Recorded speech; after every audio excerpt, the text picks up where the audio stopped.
Imagine you woke up in Flint today. You're a mom of 2 kids. You probably didn't take a shower because the water is causing your hair to fall out. You've gotten rashes from it. Plus, it smells. You don't feel clean when you have to take one, and you take them as fast as possible when you do.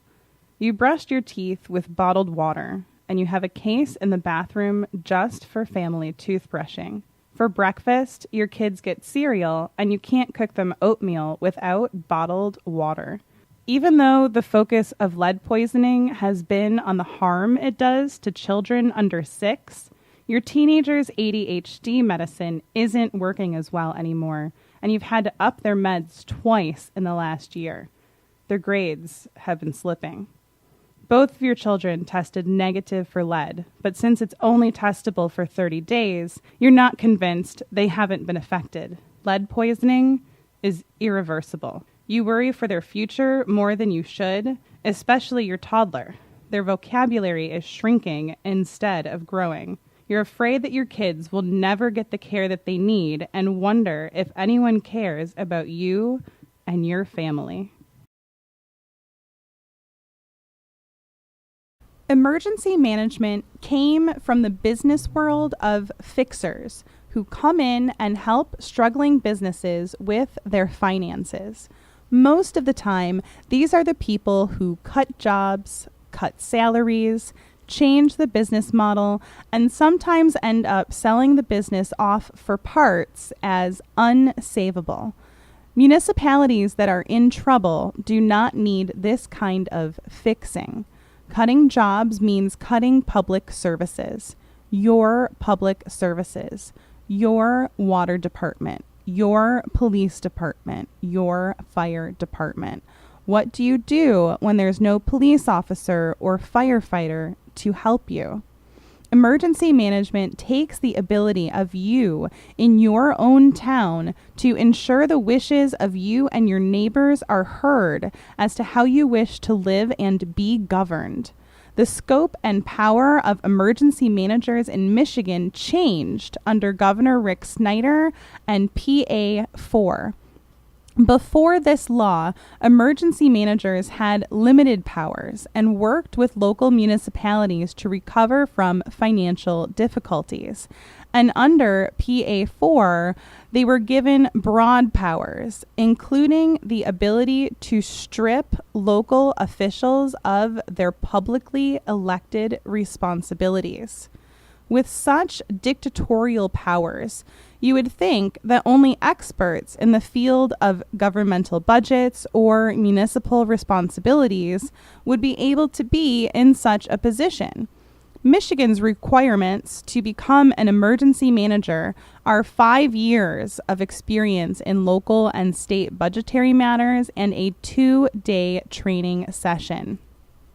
Breaking union contracts, making financial deals that benefit businesses and the wealthy in your town, or not even in your town, and maybe not even our country, over your well-being and the well-being of your neighbors. This is still a law in Michigan. It is currently being used to threaten school districts who are struggling under decades of budget cuts by both parties.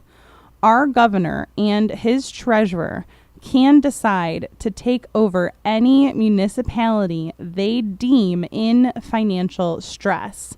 They can then appoint one person with no accountability to the people, solely accountable to the governor and treasurer over money. This is Michigan, the United States of America, 2016. Corporate interests in neighboring St. Joe's with ties to emergency manager law sponsor Al Picholka had been fighting for the ability to develop Benton Harbor's Gene Clock Park. Emergency manager Joe Harris pushed for development with benefits to monetary interests outside of the community instead of looking out for the local public interest.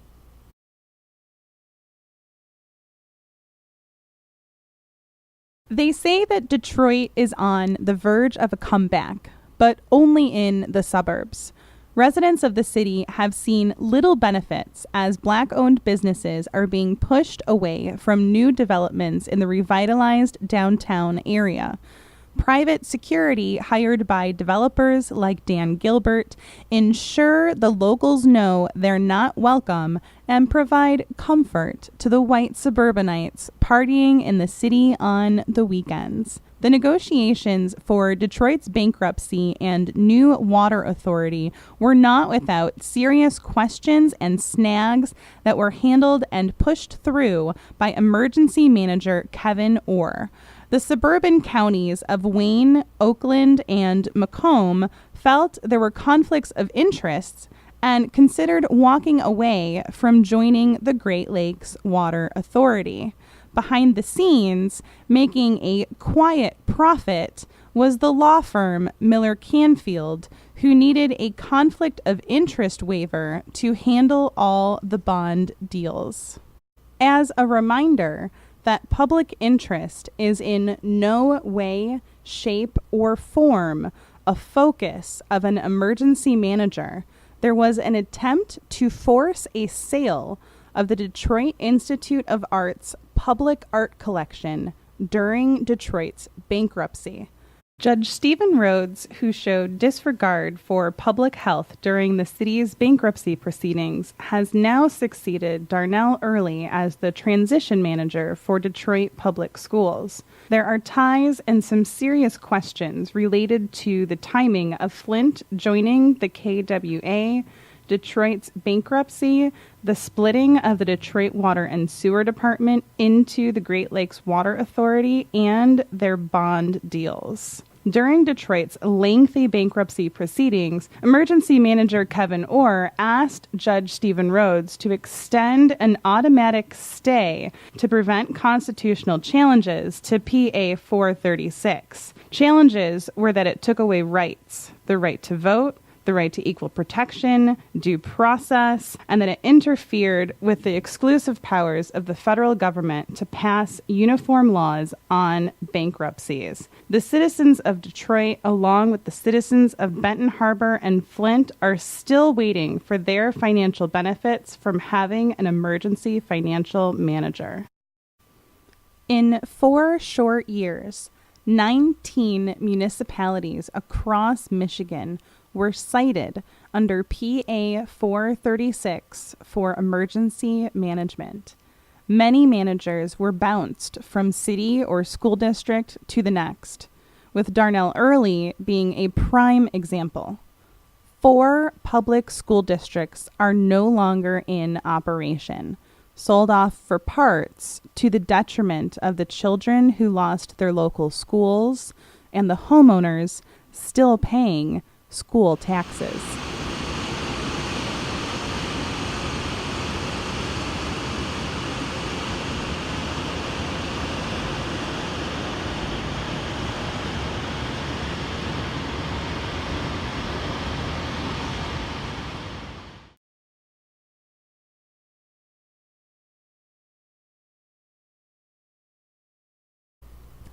Fracking requires raw water and a large volume of it. The entire Lower Peninsula has been shown to be prime fracking territory. For years, companies that invest in shale energy have also been investing in Michigan politicians of both parties. The Carrignandi Water Authority, or KWA, was in planning prior to 2009. It's a pipeline currently in its finishing stages of being built to carry water from Lake Huron across the I-69 corridor all the way to Genesee County. Most of the conversations about the use of the KWA have been around a blue economy, big agriculture, and other businesses reliant on large volumes of raw water. In every official report before 2013, there have been notations and specifications on the differences between raw and treated water. all municipalities that signed on to the KWA had enough information to be aware of the differences between the new raw water source, the need for treatment, and the potential needs for infrastructure improvement. The 2009 report not only discusses all of this, but mentions the how of proper treatment for corrosion controls. This report specifically points out the chemistry of phosphates, the recommended doses, and the cost of the chemicals needed to keep a city safe and in compliance with federal rules. The 2009 report and the report Mayor Dane Walling had done in 2011 to investigate using the Flint River as a permanent water source both described over $7 million in upgrades that needed to be done to Flint's water treatment plant in order to properly treat water. The financial situation that made Flint vulnerable to emergency management also made the city unable to afford such an expensive infrastructure improvement. Elected officials at the time were uneasy about signing on to this new pipeline. Corrosion controls were handled by Detroit, and Flint received properly treated, finished water without any additional work or expense. In addition, one of the major reasons Flint's water rates were and are so high is due to the crumbling infrastructure and its high propensity for water main breaks. The people of Flint had been experiencing population loss, continually increasing water rates, and they were looking for solutions. In November, Rick Snyder gave a special message on energy. He committed to investment in natural gas, pipeline infrastructure, and bragged about how in just a year and a half, he had taken 105 unnecessary DEQ, or Department of Environmental Quality, regulations off the books. That same month, the Department of Treasury issued a statement of work to investigate Flint's water supply options. TYJT, Tucker Young Jackson Tull Inc., was hired and found that 4 of Detroit Water and Sewer's proposals were more cost-effective than joining the KWA. Their concerns were that counties not invested in purchasing water nor contributing to construction costs had board positions, while Flint, with a 30% stake in construction costs, would be a minority vote, and that could cause additional increases in water rates to Flint by the KWA. Exactly what they were trying to avoid by splitting off from the Detroit Water and Sewer Department. TYJT is quoted in their review that separating the water system appears to run counter to the Treasury's efforts of consolidating services. This report was not shown to the City Council. Genesee County Drain Commissioner and KWA CEO Jeff Wright was instrumental in pushing the deal with Flint, heavily lobbying the state, the county, and the city to join. Their report again made mention of over $7 million in upgrades needed to be done to Flint's water treatment plant in order to properly treat water. The Detroit Water and Sewer Department made their suspicions over the KWA project known, but the Genesee County Commissioners hailed the pipeline as key to the region's future economy. The TYJT report and Detroit's competitive contract offers put a wrench in the state's plans for the KWA pipeline. During this time, State Treasurer Andy Dillon was in contact with Governor Snyder about the decision and had a meeting with then-Mayor Dane Walling while asking for cover and support from the DEQ's director, Dan Wyant.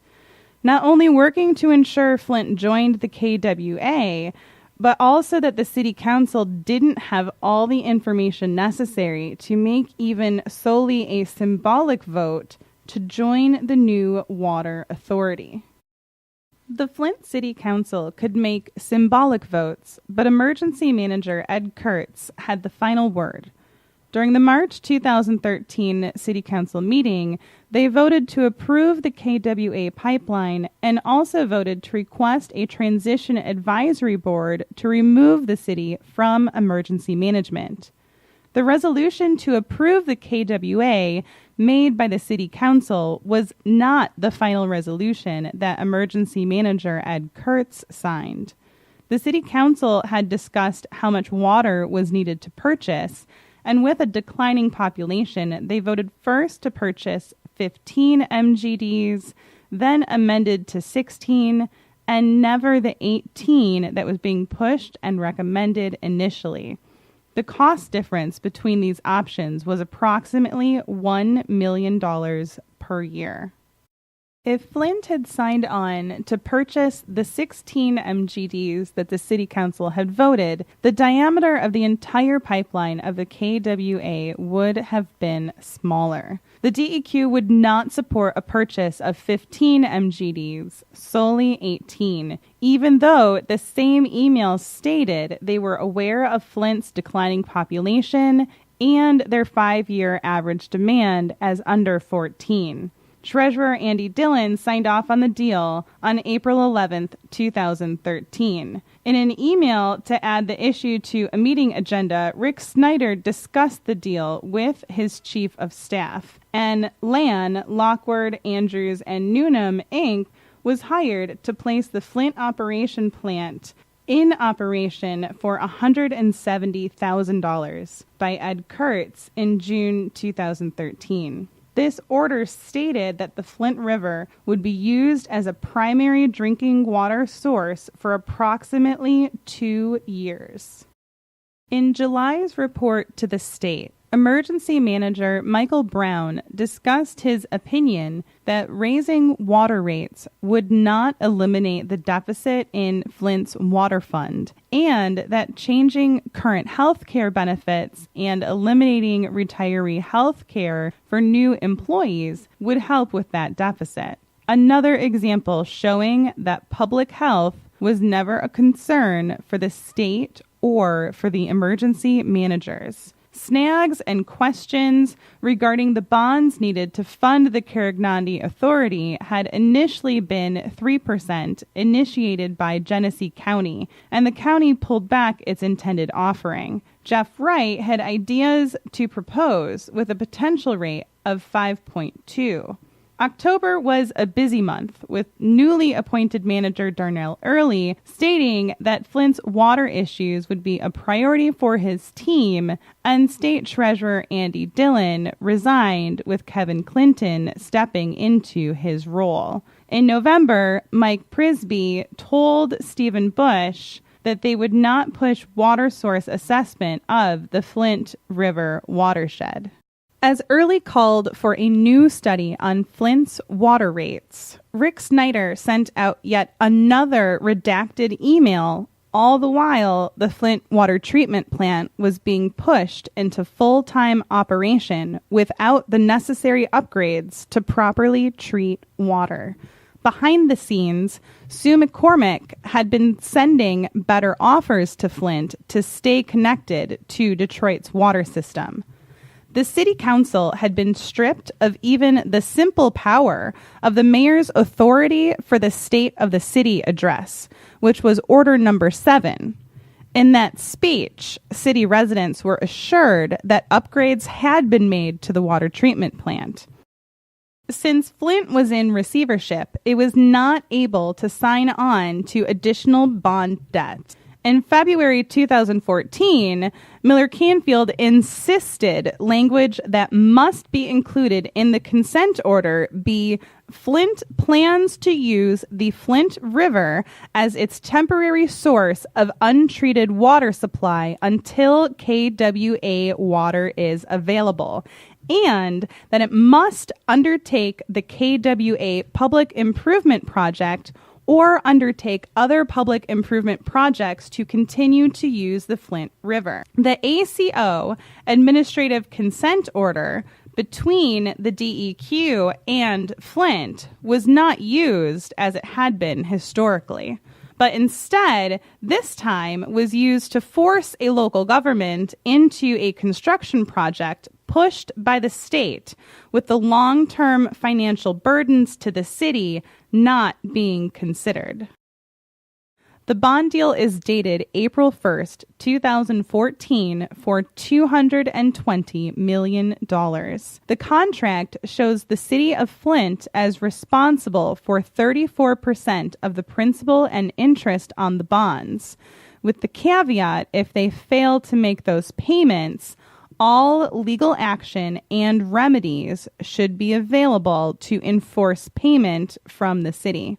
For a city in financial receivership with a declining population and a 40% poverty rate, this contract is in no way, shape, or form in the fiscally responsible interests of the people of Flint. The notation in these bonds also speaks to how each contracted member of the authority would be responsible for treating and distributing treated water to its individual customers. It also again mentioned the $8 million in improvements that was needed to convert the plant to be fully operational. Notes on the financial condition of the city and water rate increases of 35% done by Mayor Walling in 2011 and 2012 all seem to contradict logical reasoning and should have created questions of the financial stress this deal would put on the city. Included are reports from Plant Moran, which notes the future financial solvency of the city may also be challenged by a continuing structural deficit, while showing that the city's debt limit was less than the additional $80 million in debt it was taking on by the bonds, and also noted that the city had no current bond ratings due to its receivership. Interestingly enough, the bond deal was signed by Mayor Dane Walling, and not the person actually in charge of financial decisions for the city, emergency manager Darnell Early. A side note in the bonds included Flint's issue with non-revenue water loss and that the city only needed 10.4 units of water to supply to its customers. In this bond deal, the city of Flint lost water revenue, was shown to be in serious financial stress, was required to make extensive and expensive upgrades to its water treatment plant, and added additional long-term debt to the city. The people signing this deal knew that this was fiscally irresponsible to the people of Flint, that the upgrades were not going to be done to the water treatment plant, and that Flint did not need to purchase 18 MGDs. This entire document is filled with fraudulent statements and a deal that not only was financially damaging to the people of Flint, but ended up with the much more serious issue of physically harming the people of Flint. The state of Michigan's Office of the Treasury sent a letter approving Flint's participation in this bond deal. Darnell Early rejected Detroit's sixth and last cost-saving proposal as of April 17, 2014, the date stated in the bond contract. While the DEQ was assuring public health standards were being met by the city to the public and the press, the employees of the water treatment plant did not feel the same. But with a push of a button on April 25, 2014, Flint's water treatment plant officially started using the Flint River as a main source of water without the upgrades needed for proper corrosion controls.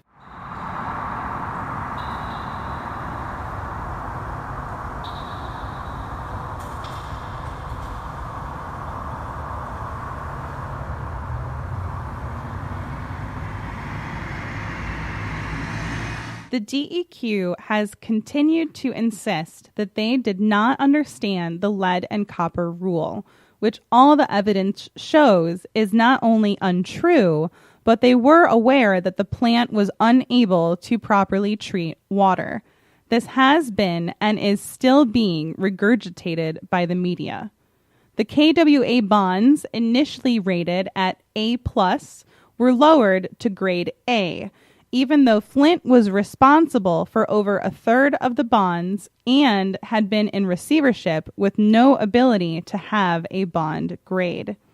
On May 4th, 2014, future emergency manager Jerry Ambrose was deposed as his role as finance director of the city of Flint, a job he held under all three emergency managers prior to himself.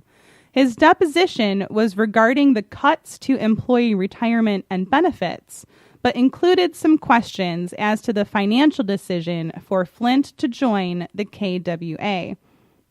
Important points he speaks to are the city's financial obligation to the new KWA system as a bonded obligation with payment by water and sewer revenues, that the city's lack of borrowing capacity and no credit rating means that the State Department of Treasury had to approve any request for the city to borrow money. The city's obligation was approximately $102 million and replied in a circular fashion that the number was irrelevant to the city's debt limitations because of its $13 million deficit and no credit rating. This deposition reveals that Genesee County is obligated to make Flint's payments if the city fails to pay the bond debt back. Ambrose also reveals that he had a personal role in preparing the preliminary bond statement for the KWA, that he was involved in the cost-benefit analysis of the city joining the KWA versus staying with Detroit, and that using the Flint River long-term was rejected as not feasible. The dire need for repairs to the water system is also mentioned, with Ambrose noting that joining the KWA would not result in lower water and sewer payments for the people of Flint. The question not asked in this deposition, due to not having relevance at the time, is how Flint would be receiving this treated water, cheaper than Detroit. What seems to be implied is that Flint would receive treated water from the KWA via the county, instead of how it had been reversed under the Detroit Water and Sewer contract. The new water treatment plant being built by the county seems to have been the focus of the state and the DEQ, not upgrading the Flint plant. Complaints about the water began right away, with citizens complaining about the smell, people developing rashes, sores, and lesions. Calls in June 2014 had been escalated to the EPA, and the DEQ responded that the city was meeting 100% compliance in treatment standards. Just 4 days later, Michael Glasgow questioned the necessity of using orthophosphates and their water quality monitoring. Soon after the signing of the bonds, Mayor Dane Walling was given increased responsibilities by Emergency Manager Darnell Early. He was put in charge of the water treatment plant and given his salary back, which had been stripped by former emergency manager Michael Brown nearly 2 years earlier. Job well done? Sure looks like it. But after going 2 years without pay for a full-time job, could that also be considered coercion? The CDC noticed a question of pH levels in Flint's water in June 2014, but they never followed up. The EPA never followed up, and the DEQ continued dismissing citizen complaints. The response to complaints became valve issues, and the first response was to flush local hydrants.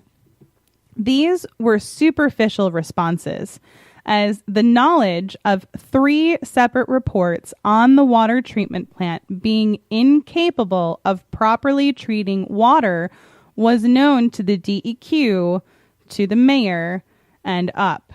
There is no information that anyone aside from Michael Glasgow asked questions about ensuring the use of orthophosphates, or that the upgrades to the plant were in process or ever going to be done. Within 4 months of the switch, E. coli warnings and boil water notices started popping up. These continuing water issues were discussed with the governor on a conference call August 20th, 2014, just 5 days before the KWA groundbreaking in Genesee County. A mostly redacted agenda. Item number 7 on water issues, including how to handle the cost of water in distressed communities, the boil water notices, and General Motors water issues. In a follow-up meeting in September, Snyder redacted Michigan Economic Development Corporation, MEDC, projects in the Flint region. As local media asked questions about the water quality, the DEQ insisted they didn't want to have a whole chemistry discussion and insisted the water leaving the plant was in great condition. The boil water advisories were not citywide, although complaints about the water were. The DEQ brushed off the second advisory as too more than some communities, but they were not sure how much hay one could make out of it just yet. The DEQ was aware they were getting an abnormal amount of calls on the quality of water by September and continued to brush them off. Behind the scenes, the KWA's financial report stated that Flint was temporarily using the Flint River and again reiterated that numerous upgrades were already done to the treatment plant to provide finished water to its customers. Flint was paying the authority approximately $600,000 a year as a good faith payment until the pipeline would be completed.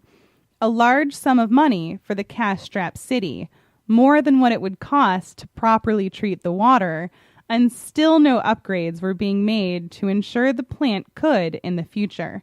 The governor was aware there was something seriously amiss with Flint's water. The briefing given to him in October included information on corrosion and iron piping and issues that can arise with boil water advisories, such as waterborne disease outbreaks and bacterial issues. General Motors officially switched off Flint's water in October, again causing a loss of revenue to the city's already cash-strapped budget. The water issues only got worse, and the city started sending hundreds of thousands of dollars to the KWA and its contractors. Any expenditure done by the emergency manager over $5,000 needed approval from the state. Yet, in Early's report to the governor, the 30% interest in a $220 million bond deal that Flint signed on was little more than a footnote. The report also included a proud statement that costs to both city employees and to taxpayers were increased. The governor's aides were concerned about GM's switch off the water supply and health issues being brought up by the lab rats. Avoiding FOIA requirements also seemed to be of utmost importance. The governor's aides all agreed that Flint should get back on the Detroit system ASAP.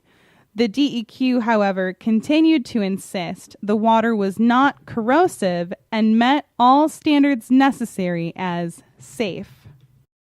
The issues of TTHM, trihalomethanes, a carcinogen, became a new public health issue as the water treatment plant pushed more chlorine in the system. These chemicals have the ability to cause long-term health damage and was part of the reason GM was leaving Flint's water system. The governor's office was updated on these issues and is part of what caused his aides worry. The annual water quality report was disturbing, and residents had already started feeling the effects of lead poisoning. Their hair was falling out, getting brittle bones, among other health issues, and their pets started falling ill and dying. Yet their complaints still fell on deaf ears at the DEQ and the EPA, although city employees were now being supplied with alternate water. An upgrade was finally done to the plant in December for a new pipeline to connect the plant to the KWA, not to be able to properly treat their water. The pipeline was vital to the business interests in the I-69 Thumb region. As 2015 began, the KWA bonds were hailed as the bond deal of the year in the Midwest for municipal bonds, with an A rating. And Jerry Ambrose, the newest emergency manager, was more concerned about the perception of an issue with Flint's water than he was for the health of residents. TTHM in the water became such a health issue that the city put notices above every water cooler in the office building. And Early's last report included a note to increase water and sewer rates again. As this issue became public notice, Sue McCormick from DWSD sent another notice to encourage Flint to connect back to their system. The governor's office became concerned about the PR issues with the water system, not public health. Snyder's aides began checking into the issue of Flint's water yet again. He held meetings with local officials, but was content to not make any changes with Flint, insisting that it was a local decision and that concerns about public health was just a political move by the mayor. The DEQ was concerned about publicly stating Flint's water was safe until they got the results back on the issue of Legionnaire's disease, with 42 cases being reported since the prior May. The response from the governor was to give Flint 2 grants for $2 million for water issues. Again, not enough to cover the cost of upgrading the plant to properly treat water. The concerns from his office was more on the press releases than the actual public health issue unfolding in the city. Although TTHMs are a carcinogen and can cause long-term health issues, in the press release, the governor's office insisted there was no cause for the public to be concerned about health issues with their water. At the same time, Leanne Walters received a frantic phone call from Mike Glasgow telling her not to drink her water, and lead found in her sample was the highest they'd ever seen. The city and the EPA were made aware of her case, but no action was done. The treasurer's office and the governor's office were in conversations about reconnecting to Detroit, but the talk was on the cost more than the health of residents. The $2 million grant was being used for a pipeline to help with the future KWA, not for the upgrade needed for the water treatment plant. As the EPA finally began questioning the DEQ about Flint's water, and the extremely high levels of lead, they were questioning about the use of orthophosphates. And the DEQ insisted the city had an optimized corrosion control program and that they were in full compliance of the lead and copper rule. The governor's continued insistence of ignorance by 2015 is more than disingenuous, it is blatantly false. In Michigan, the governor is exempt from FOIA, the Freedom of Information Act, and it is more than likely there was more information at his fingertips than what has been released. The governor's office was informed by a PR consultant her concerns after a local forum that there were racial overtones. The governor's office rejected any claim of environmental racism and insisted that any issues were a result of long-term local infrastructure problems. The state's response was to ensure the city knew the KWA was in their best long-term interest and began speaking about bottled water donations to residents, not upgrading the water treatment plant. Jerry Ambrose insisted that switching back to Detroit's system was too expensive and reported how the city's cost savings were translated into the ability to upgrade the water treatment plant without having to seek financing. The city council voted to return to the Detroit system, but emergency manager Jerry Ambrose overruled their vote, insisting that water from Detroit was no safer than water from Flint, and it was incomprehensible to return to Detroit's system. Although issues of lead had already been brought up to the city, the EPA, and the DEQ, the consultant Violia's report stated the city was in compliance with state and federal regulations, restated the issue of water main breaks, and although they recommended corrosion controls, they almost brushed it off as not important to fixing the quality issues. A FOIA request regarding Flint's water and Legionnaire's disease came to the attention of DEQ and the governor's office in March. The response was to coordinate, to push the FOIA back on the city of Flint, and they were given information that Genesee County Health Department had experienced a significant increase of confirmed Legionella illnesses, and that closely corresponded to the switch to the Flint River. The DEQ wanted cover on the issue of Legionnaires, and there was a call to declare a state of emergency to fix the water situation. By this time, the EPA was in regular contact with the DEQ about the issue of lead at Leanne Walters' home. The continued hindrance was in the KWA bonds and their tie to water and sewer revenue, and also the governor's energy plan, which again mentioned hydraulic fracturing. Jerry Ambrose announced the end of Flint's financial emergency and that their issues had been sufficiently addressed. He left instructions for the transition team that joining the KWA would not be sufficient to lower water rates, that there were continuing financial challenges to the city, and that it was possible to fall back into receivership. Despite these issues, he left a note that they should take all steps necessary to continue the KWA project.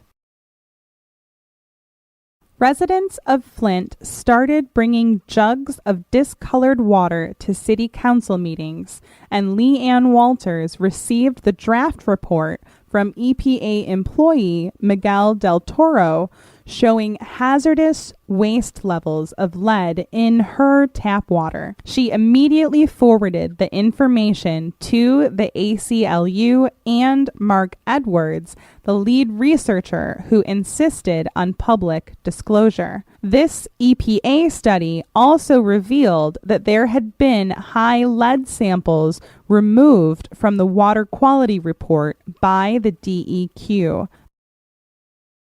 As the city continued dumping chlorine into the water supply, citizens continued losing hair, and showering had the same effect as opening your eyes underwater in a pool. The city's draft financial report stated major improvements and upgrades to the water plant and referenced those as done to prepare the city's future switch to the KWA pipeline. In the final product, neither of those points made the cut. The crumbling infrastructure was referenced, noting there were no future plans to replace, and one of the many challenges to the city was providing safe and affordable drinking water to a reduced population. The $7 million annual payment to the KWA finally appeared on the books, showing a change in net position of governmental activities to be negative $4 million,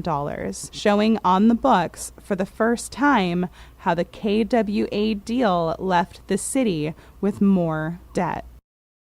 The governor's office again spoke of switching Flint back to Detroit in September, and it was revealed a corrosion control plan was being looked at for implementation in January 2016. 1,500 kitchen water filters were quietly distributed to the concerned pastors' organization, and the governor asked how that went over with residents, who were, of course, requesting more. The continued lack of action by the state caused Mark Edwards to drive to Flint from Virginia to start testing the water for lead and processed more than 800 samples with urgency. In the meantime, the state was more concerned about local pediatrician Dr. Mona Hanna-Attisha press conference about elevated lead levels found in Flint's children's blood, and how they could show her report was wrong. Again, showing concern for public health was never a priority for the state or the DEQ. As residents' concerns became known as the anti-everything group in the governor's office, their concern was truly money. Aides who had previously been concerned about residents were now more concerned about how the state wouldn't get stuck with the bill. On October 2nd, 2015, the DEQ was still insisting corrosion controls had been utilized in the switch to the Flint River. By mid-October, the state finally admitted there was a problem with lead in the city's water supply. The governor received a new report on how the DEQ had been downplaying the issues and a statement on the lead and copper rule. The press release maintained an insistence that as soon as there was recognition of a health threat to the city, appropriate action was taken. In December 2015, Dan Wyant finally admitted his statement on proper corrosion controls being in place was a lie. As national attention turned towards Flint, the narrative from the DEQ became one of mistakes, apologies, finger-pointing, and blame shifting. The people of Flint banded together, started ensuring neighbors knew about the water, and local churches continued handing them out now en masse. As the news became a national conversation, presidential candidates visited the city, and celebrities lent their name and influence for bottled water drives and fundraising. The KWA pipeline is now nearly completed, and Flint's treatment plant has still not received the now nearly $8 million in upgrades needed to properly treat water. New Mayor Karen Weaver was elected in November, a welcome change to residents.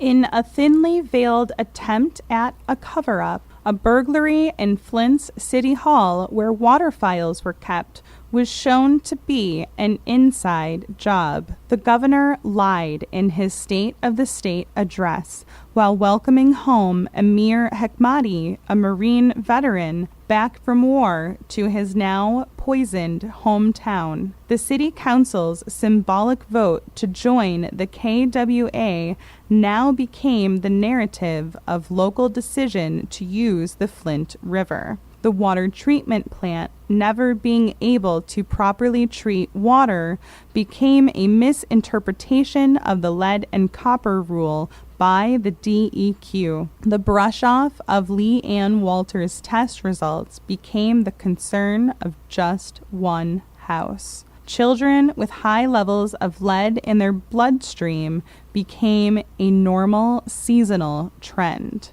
The narrative became the governor was blindsided and had no idea there could have been any issues with Flint's water before September 2015. Snyder stated the importance was to make sure this never happens again in any Michigan city. He promised additional resources would be made available for water, health, and the educational needs of Flint's residents with further appropriations. Flint currently remains obligated for $7 million annual bond payments.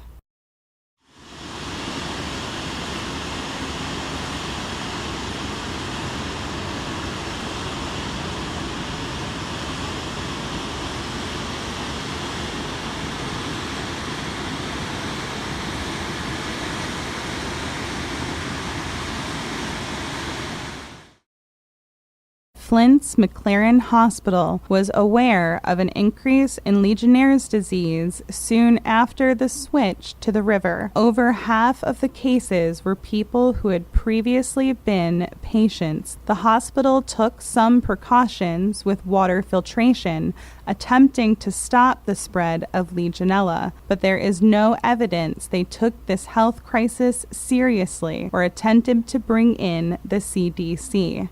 After discovering the issue in 2014, there was no proper public disclosure until nearly 2 years later. In 17 months, there were at least 91 cases and 12 deaths from Legionnaires. Arthur Percy.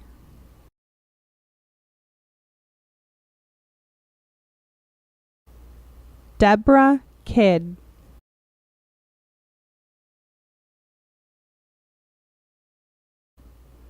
Dwayne Nelson.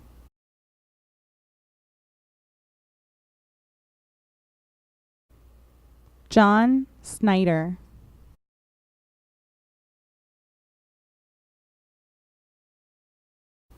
Nelda Hunt.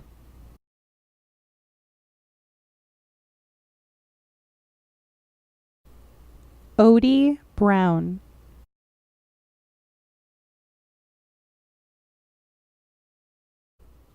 Patricia Schaefer.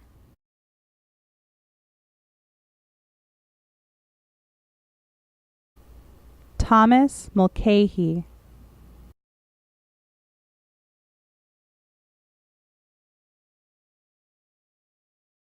The problems stemming from Flint's water are manifested in more ways than just health and physical symptoms. Most residents now have filters on their kitchen taps, but most residents do not have one on their shower. They have been finding creative ways around using water, as the state has failed to provide true support to the city. They are showering at gyms, hotels, or relatives' homes nearby. They are heating up bottled water to bathe their children. They are cooking with bottled water, brushing their teeth with bottled water. They are living daily on bottled water. Their water heaters are destroyed from lead. They have found the state's 211 line to be understaffed and less than responsive. Elderly residents struggle to find ways of bringing bottled water home, and local businesses are struggling for customers and ways to replace equipment damaged from the water.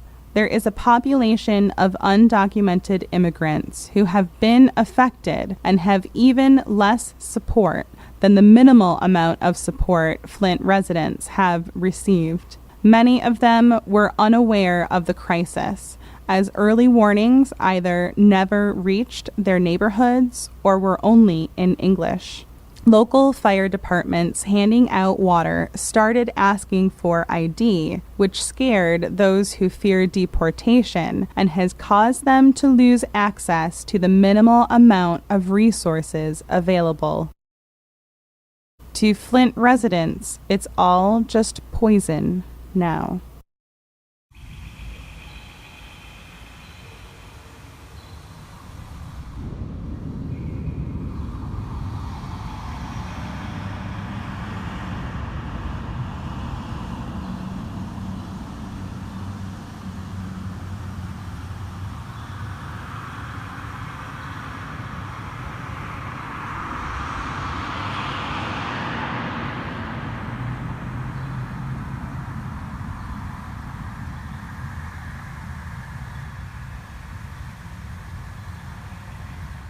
As of May 2016, there were 18 pages of addresses where lead levels have exceeded public health standards. Lead is a metal that leaches into bones, into the brain, and other parts of the nervous system. For children under 6, health issues are the most damaging, potentially causing slowed growth and development, damage to hearing and speech, increased behavioral issues, learning disabilities, and attention issues. The problems from the water will plague residents forever, as lead poisoning is irreversible. The levels of lead appearing in the tap water of the citizens of Flint have increased since the first alarming levels were found. The highest level found was on April 18th, 2016, with 22,905 parts per billion. Residents are still getting random spikes of hazardous waste levels of lead. The state is attempting to recoat the pipes with orthophosphates. This has never been done before, and certainly not done to an already crumbling infrastructure that has been damaged with raw water for 2 years in an attempt to evade responsibility and not fix what they broke. The people of Flint are not guinea pigs. The pipes need to be replaced now. The state has shown a lack of urgency and motivation to help the people of Flint. As residents and people like Dr. Mona Hanna Atisha continue to speak on the plight of children in the city and the need to replace the pipes that are leaching lead into people's homes, the state has delayed funds to Flint and left for summer vacation without a long-term plan to fix the pipes, provide long-term health care, nor long-term educational resources to the generations of Flint residents that will be impacted by this disaster. Lead has been shown able to cross through placenta, potentially causing miscarriages and the most long-term damage is to people exposed to lead in the womb. Over 90% of lead in the adult body is stored in bone. It can leach out during lactation, and due to all of these biological issues and more, has also been shown to be an epigenetic issue. This means that lead can change DNA, and exposure to lead can be transmitted to a person's children and their grandchildren. Michigan has received an F in a recent state integrity investigation due to the lack of accountability in the executive, legislative, and judicial branches, and especially in public access to information. The state legislature has stalled on the call to open themselves to FOIA requirements. Michigan is one of only 2 states that provides this kind of shield to both our governor and our legislature. 9 new nurses have been hired for nearly 30,000 children. 2 early childhood consultants have been hired for the portion of those children who fall in the 0 to 3 age category. Practically nothing has been done to help Flint because it costs money, and there is no return on investment other than the health of an entire city. There's no profit in helping people who have been poisoned. What happened in Flint could happen again to another community if we do not speak up, help our fellow citizens, and hold our elected officials accountable. They are still being cast aside by our legislature. They are being told they are to blame for being poisoned, even after the governor's own task force found the culprit to be the state and to be an instance of environmental racism. This crisis is still a crisis, and as the media has moved on to the next headline, the people of Flint do not have that luxury. They have been battered and bruised figuratively and physically by their water in the Great Lakes state.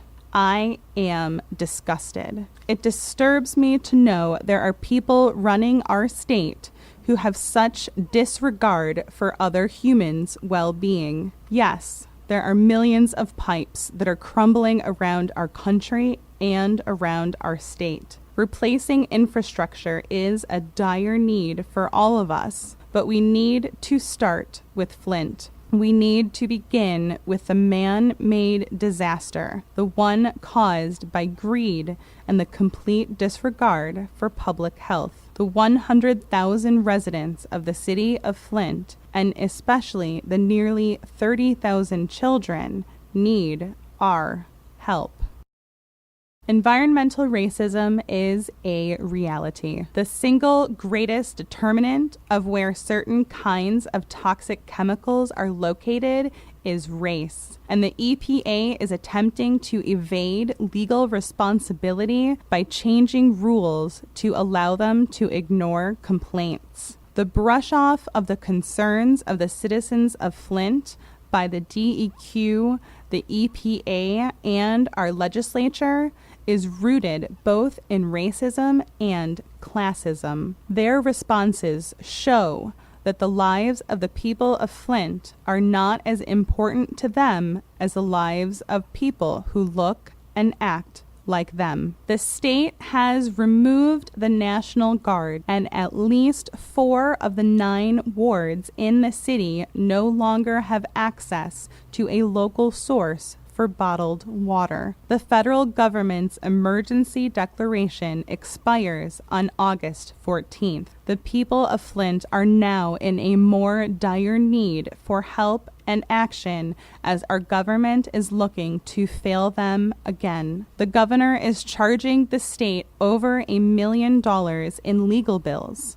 Darnell Early is charging the city, and the tab is also being picked up for the state employees now arrested and charged, Michael Prisby and Stephen Bush. Michael Glasgow has also been charged and taken a plea deal. Attorney General Bill Schuette is spending $1.5 million in an investigation that has so far yielded little public results.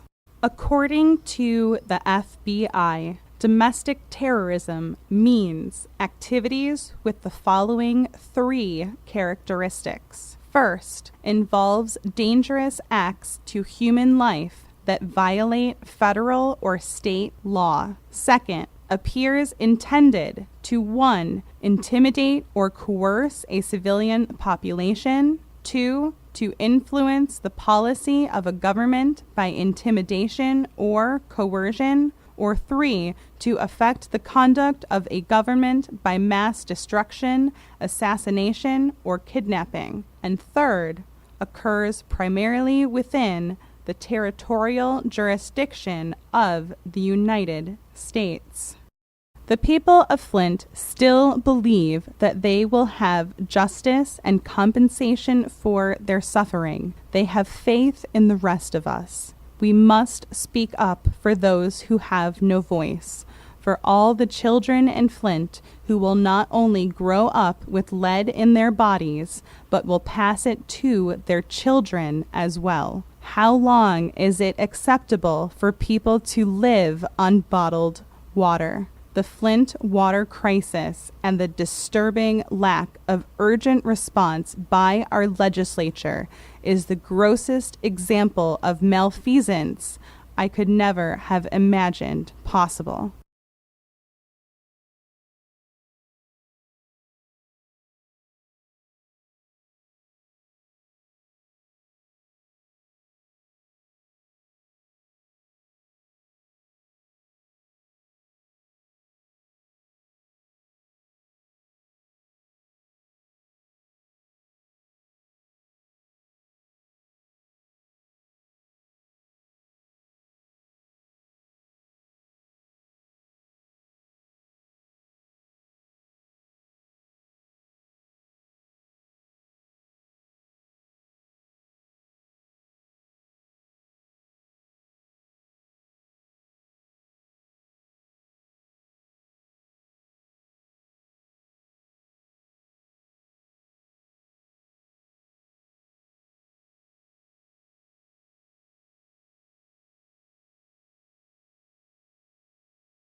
Remember, if you're not outraged, you're not paying attention.